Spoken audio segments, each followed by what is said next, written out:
दौरे ऑस्ट्रेलिया और जिम्बाब्वे के लिए कौमी स्क्वाड का ऐलान। बाबर आजम, नसीम शाह और शाहीन शाह आफरीदी की टीम में वापसी। तीनों खिलाड़ी दौरे जिम्बाब्वे के लिए टीम का हिस्सा नहीं होंगे। मोहम्मद रिजवान दौरे ऑस्ट्रेलिया के तमाम मैचेस, जबकि जिम्बाब्वे में सिर्फ वनडे मैचेस का हिस्सा होंगे। आमिर जमाल, अब्दुल्ला शफीक, इरफात मिनहास, फैसल अकरम टीम का हिस्सा। हारिस रऊफ, हसीबुल्ला खान, कामरान गुलाम, मोहम्मद हसनैन स्क्वाड का हिस्सा। मोहम्मद इरफान खान, साइम अयूब, सलमान अली आगा स्क्वाड में जगह बनाने में कामयाब। उमैर यूसुफ, सुफियान मुकीम, उस्मान खान, तैयब ताहिर जिम्बाब्वे के खिलाफ व्हाइट बॉल सीरीज में शामिल। कासिम अकरम, जहादाद खान, अहमद आनियाल और अब्बास अफरीदी भी टीम में शामिल। साहबजादा फरहान और शाहनवाज धानी भी स्क्वाड का हिस्सा। व्हाइट बॉल टीम के कप्तान का ऐलान chairman PCB Mohsin Naqvi press conference में करेंगे।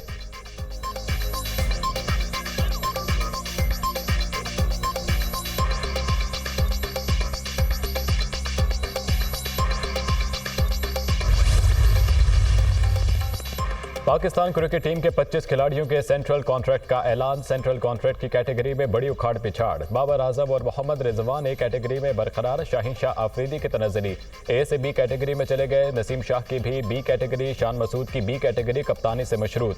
साबिक कप्तान सरफराज अहमद, फ़खर जमान, इफ्तिखार अहमद, इमाद वसीम और मोहम्मद नवाज सेंट्रल कॉन्ट्रैक्ट से ड्रॉप। पहली बार 5 इमर्जिंग क्रिकेटर सेंट्रल कॉन्ट्रैक्ट हासिल करने में कामयाब। खुर्रम शहजाद, मोहम्मद अब्बास अफरीदी, मोहम्मद अली, मोहम्मद इरफान खान और उस्मान खान शामिल।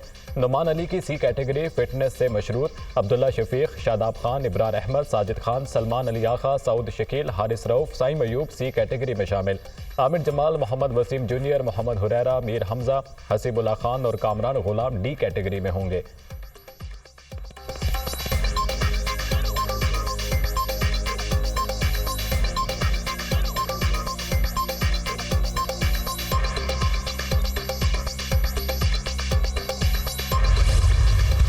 पेशावर के इलाके हयाताबाद में टिश्यू पेपर और डायपर्स बनाने वाली फैक्ट्री में लगी आग दूसरे रोज भी ना बुझाई जा सकी। 26 घंटों से रेस्क्यू ऑपरेशन जारी। फायर ब्रिगेड की 40 गाड़ियां और 150 फायर फाइटर्स आग बुझाने में मसरूफ। इमदादी कार्रवाइयों में चारसदा, मर्दान, सवाबी, नौशहरा, खैबर की टीमें शरीक।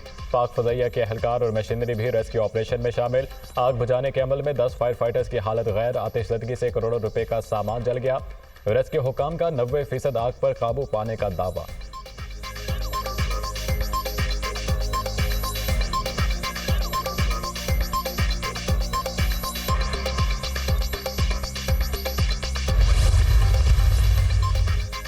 Chairman People's Party Bilawal Bhutto की वज़ीर आज़म शहबाज शरीफ से मुलाकात। वज़ीर क़ानून आज़म नज़ीर तारर, राना सनाउल्लाह और सरदार अयाज सादिक की भी मॉडल टाउन आमद।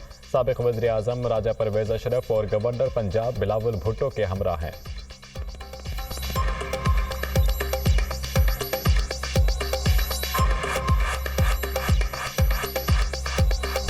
मकबूजा कश्मीर में भारतीय नाजायज कब्जे को 77 साल मुकम्मल। पाकिस्तान समेत दुनिया भर में कश्मीरी आज यौम स्याह मना रहे हैं। हजारों कश्मीरियों का मुजफ्फराबाद के हॉकी ग्राउंड में जमा होकर एहतजाज। कश्मीर भर में जलसे जुलूस और रैलियां। आज़ादी चौक मुजफ्फराबाद में भारत के खिलाफ मुजाहिरा। शहदा की यादगार पर सरकारी सतह पर तकरीब। इस्लामाबाद की शाहराह दस्तूर पर कश्मीरी अवाम से यकजहती के लिए एहतजाजी रैली। वज़ीर सैफरान अमीर मुकाम भी शरीक। लाहौर में कश्मीरियों से इजहार यकजहती के लिए जमात इस्लामी की रैली। मुल्तान, गुजरांवाला, झंग, बहावलपुर, राजनपुर, सरगोधा, चीचाबतनी, विहाड़ी, भक्कर, कुमालिया में भी रैलियां और तकरीबात। सरकारी मुलाजमीन, तलबा और सिविल सोसाइटी की शिरकत। थरपारकर, उमरकोट, खैरपुर में भी कश्मीरियों से इजहार यकजहती के लिए रैलियां। शुरका की कश्मीरियों के हक में और भारतीय अफवाज के खिलाफ नारेबाजी। कश्मीरियों से इजहार यकजहती और यौम स्याह की मुनासिबत से कोयटा में साइकिल रैली का इनेकाद।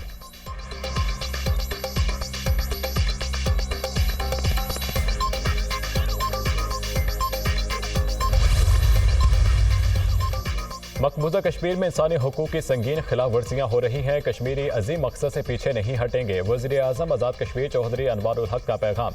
वफाकी वज़ीर अमीर मकाम ने खिताब में कहा, मकबूजा कश्मीर में काबिज़ भारतीय अफवाज के मजालिम का सिलसिला जारी है। इंसानी हुकूक की तंजीमें मकबूजा कश्मीर में जारी मजालिम का नोटिस लें। कश्मीरी रहनुमा मिशाल मलिक ने कहा, पूरी दुनिया में मजलूम फ़लस्तीनियों के लिए आवाज़ बुलंद हो रही है। कश्मीरियों के लिए हमें मजबूत और तवाना आवाज़ चाहिए। कश्मीर जिंदा है और कश्मीरियों के वारिस जिंदा हैं।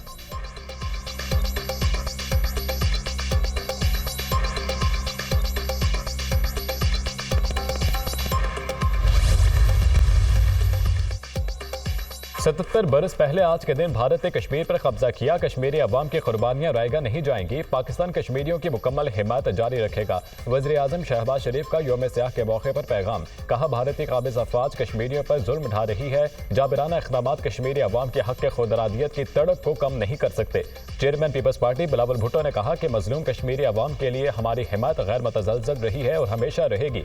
पाकिस्तान अपने कश्मीरी भाइयों और बहनों के साथ मजबूती से खड़ा है। आलमी बरादरी कश्मीर के तस्फिया तलब बहरान को हल करने के लिए इक़दाम करे। वज़ीर आला पंजाब मरीम नवाज ने कहा कि कश्मीर पर भारतीय कब्जे और कश्मीरियों पर मज़ालिम की शदीद मजम्मत करते हैं। खित्ते में पायदार अमन के लिए मसले कश्मीर का पुरअमन हल नागुज़ीर है। वज़ीर आला KP अली अमीन गंडापुर ने अपने बयान में कहा कि कश्मीर पर भारत के नाजायज़ कब्जे की मजम्मत और कश्मीरियों के साथ अपनी मुकम्मल यकजहती के आज़म का यादा करते हैं। हम आज़ादी की जदोजहद में कश्मीरी अवाम के शाना बशाना खड़े हैं। वज़ीर आला सिंध मुराद अली शाह ने कहा कि हम कश्मीरी अवाम के साथ हैं। भारतीय मज़ालिम के खिलाफ कश्मीरी अवाम की हिमायत जारी रखेंगे।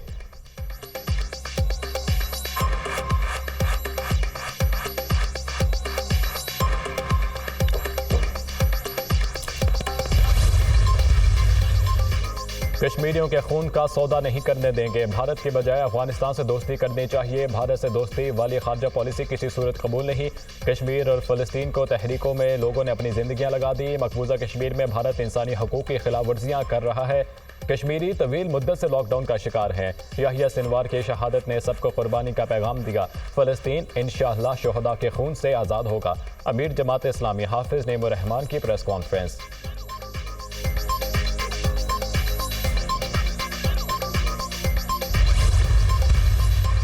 इमरान खान के लिए इस्राएली लॉबी संजीदगी के साथ काम कर रही है और वो जो इस्राएली लॉबी जिसमें गोल्डस्मिथ फैमिली का एक बहुत ही अहम किरदार है और अफसोस की बात है कि आज वही इस्राइल फ़लस्तीन पे हमला कर रहा है और वही इस्राइल जो है वो इमरान खान को बचाने के लिए दिन रात मेहनत कर रहा है। इमरान खान की PTI को 2018 की इलेक्शन में भारत और इस्राइल से फॉरेन फंडिंग हुई। बानी PTI के लिए इजरायली लॉबी काम कर रही है। इजरायली लॉबी बानी PTI को हीरो और मजलूम बनाकर पेश कर रही है। लॉबिंग की जा रही है कि बानी PTI को रिलीफ दिया जाए। PTI को भारत और इजराइल से फंडिंग हुई। वज़ीर इत्तलात सिंध शर्जील इनाम मेमन की मीडिया टॉक। कहा, मौलाना फजलुर रहमान मुज़ाकरात पर यकीन रखते हैं। मौलाना फजलुर रहमान जायज़ बात पर कायल हो जाते हैं। चीफ जस्टिस याहिया अफरीदी ने कल फुल कोर्ट इजलास बुला लिया। सुप्रीम जुडिशल काउंसिल का इजलास 8 नवंबर को तलब। चीफ जस्टिस ने सदात दहशतगर्दी अदालतों के जजेस की मीटिंग 7 नवंबर को बुला ली। जजेस से मुकदमात पर पेशरफ्त रिपोर्ट्स भी तलब। चीफ जस्टिस पाकिस्तान ने 3 रुकनी प्रैक्टिस एंड प्रोसीजर कमेटी की तश्कील 9 कर दी। Justice Munib Akhtar practice and procedure committee में दोबारा शामिल। Chief justice Yahya Afridi, justice Mansoor Ali Shah और जस्टिस मुनीब अख्तर कमेटी का हिस्सा होंगे। कमेटी में 20 सितंबर के ऑर्डिनेंस के बाद तब्दीली कर दी गई थी।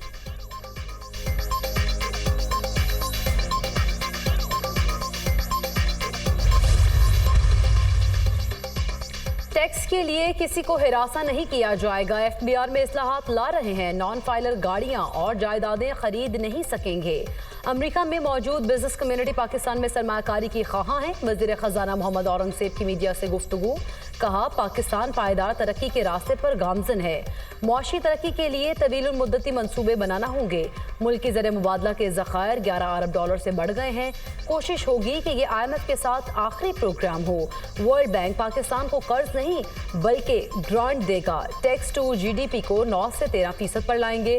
गवर्नर स्टेट बैंक ने कहा कि ये पाकिस्तान ने गैर मुल्की कर्जों पर इन्हसार कम कर दिया है।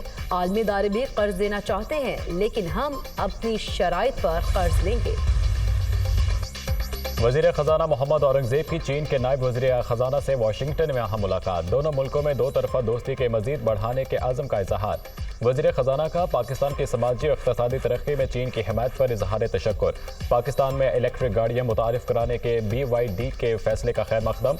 वज़ीर ख़जाना का चीनी शहरियों को फुल प्रूफ सिक्योरिटी फराहम करने के आज़म का यादा।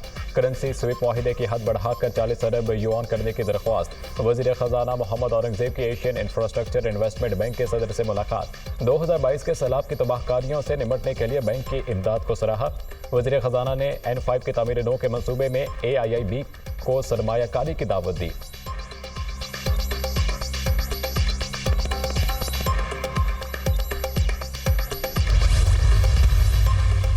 सदर मुस्लिम लीग नून नवाज शरीफ के एक बार फिर लंदन में डेरे। एवनफील्ड पहुंचने पर लीगी कारकुनान ने नवाज शरीफ का शानदार इस्तकबाल किया। गाड़ी पर फूल नछावर किए। लंदन के मुख्तसर दौरे के दौरान अहम मुलाकातें करेंगे। नवाज शरीफ कल मेडिकल चेकअप के लिए अमरीका रवाना होंगे।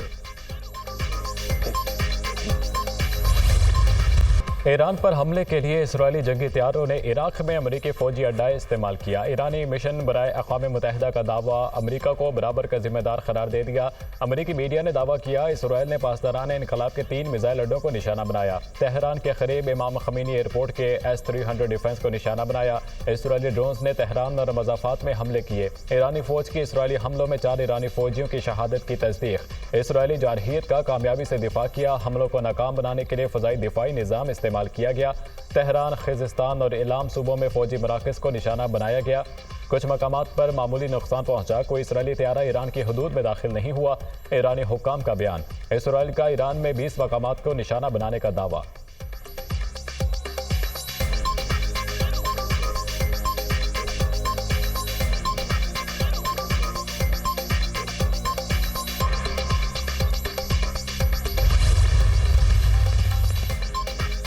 किसी भी जारहियत का जवाब देने का हक महफूज रखते हैं। इसराइल को मुतनासिब रद्द-ए-अमल का सामना करना पड़ेगा। ईरानी सुप्रीम लीडर आयतुल्लाह ख़ामेनी का फौज को इसराइल के साथ मुमकिना जंग के लिए तैयार रहने का हुक्म। ईरानी नायब सदर का हमास रहनुमाओं से मुलाकात में हमलों का हर सूरत जवाब देने का ऐलान। मुनासिब वक्त और हालात देखकर इसराइल को जवाब दिया जाएगा। ईरानी नायब सदर रज़ा आरिफ का अज़्म।